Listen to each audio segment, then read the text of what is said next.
光に燃える闘志があるなら巨大な敵を撃てよ撃てよ撃てよ正義の光をぶつけろガンダム機動戦士ガンダムガンダム When the Zeon forces began their initial assault on the Earth in January of 0079, it was not a war that came out of nowhere.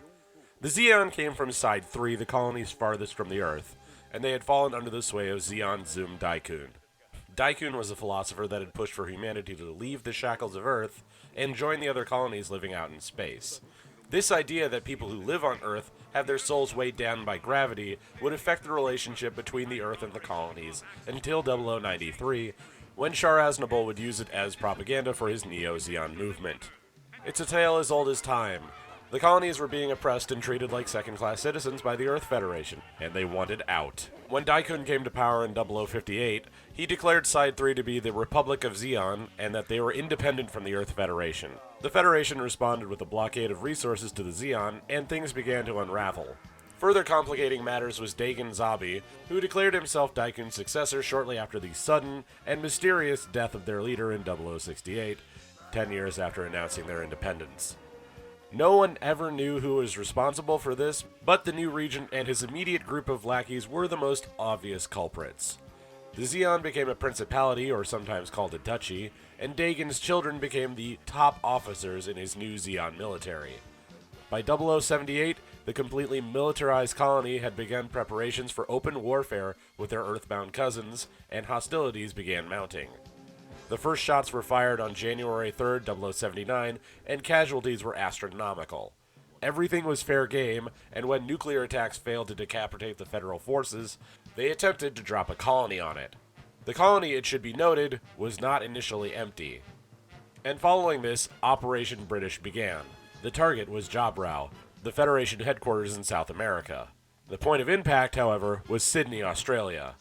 This is why the world of Gundam has the Antarctic Treaty, which outlawed nuclear, biological, and chemical weapons. And this is the world that our protagonist is living in. Everyone who's watched Gundam knows that the draw is to the giant fighting vehicles known as mobile suits, but the reason the series has the longevity it does is because the characters are strong. Our main protagonist is Amuro Ray, and he is more than just a pilot with an axe to grind. He's a real character who's at odds with the violent nature of the story he's in.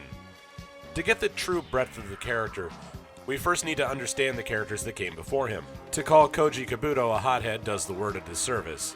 As the pilot of Mazinger Z, he was reckless and brash in the face of combat, and that was the way Go Nagai liked his heroes. He would not exactly be known as a nuanced character in the grand scheme of robot pilots, and his co-stars fared little better. Likewise, the Getter Robo pilots were only as deep as they needed to be in a given episode for the sake of a plot. Most other robot pilots of the time followed their pattern as well, letting the plot dictate their character, and not the other way around. So when Yoshiyuki Tomino, the father of Gundam, started work on the predecessors to the Gundam show, he created characters who were more than just save the world and beat the bad guy. This was something of a shock, and helped to propel Tomino's work into a much better light. So when he got down to brass tacks on Gundam, he brought some of that magic into our main pilot. Amuro is a 17-year-old boy from Side 7, a group of space colonies that declared itself neutral in the war between the Earth Federation and the Duchy of Zeon. The Zeon forces mount a secret attack on the colony, which is housing the secret weapons of the Federation, and Amuro has to get in the robot and mount a quick assault. He's the outer space equivalent of an army brat, but he's not a soldier. He's not really even a great pilot at first, but thanks to the Gundam's learning computer, he becomes the ace pilot of the White Base very quickly. But lumping this sort of responsibility on a 17-year-old is a lot of pressure, and Amuro, unlike Koji or Ryoma, cracks. Amuro suffers a number of breakdowns while he's serving as the pilot, and gets into conflicts with Bright Noah, the acting captain of the White Base. While it was nothing new for pilots to get in fights with their superiors, in this case, it was because he was being used like a machine, just like his machine was. This leads him to go as far as deserting the ship. However, his sense of duty and impending danger from Zeon ace Ramba Ral bring him back. From there, he makes a measure of peace with his role, and his increasing new type abilities. But more importantly, it also gives him a chance to make amends with Captain Bright. Captain Bright is a mere ensign at the start as well, and his character development is somewhat parallel with Amuro. While he has a steadier hand than Amuro, when he folds under pressure, it is that much more dramatic. Still, like Amuro, he goes from unsteady and panicky to a cool-headed commander by the end of the first series. Perhaps there are shows that portray the horrors of war better than Gundam, but few do it as open and earnestly as Gundam does. Take Frau Bow for instance.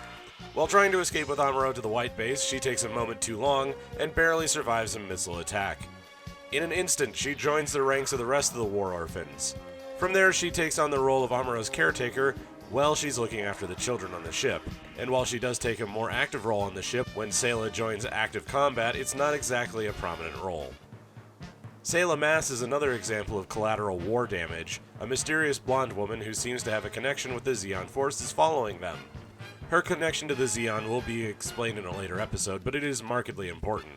She and Amuro have a bit more of a relationship to speak of in other iterations of the original Gundam series, but her involvement is as a pilot of the G-Bull and Amuro's support. Kai and Hayato join Amuro on the battlefield to varying extensive effectiveness, and there are very few useless characters on the White Base. Even if they only have a limited impact on the main plot, they keep the story moving. It does take a village to raise a child, and it takes a bigger village to fly a space battleship. Even if our heroes are what hold the series together, the draw is the robots. And even if our heroes are the best heroes they can be, they're nothing without great villains. Next time, we'll take a look at the background of the robots and dive into the Zeon.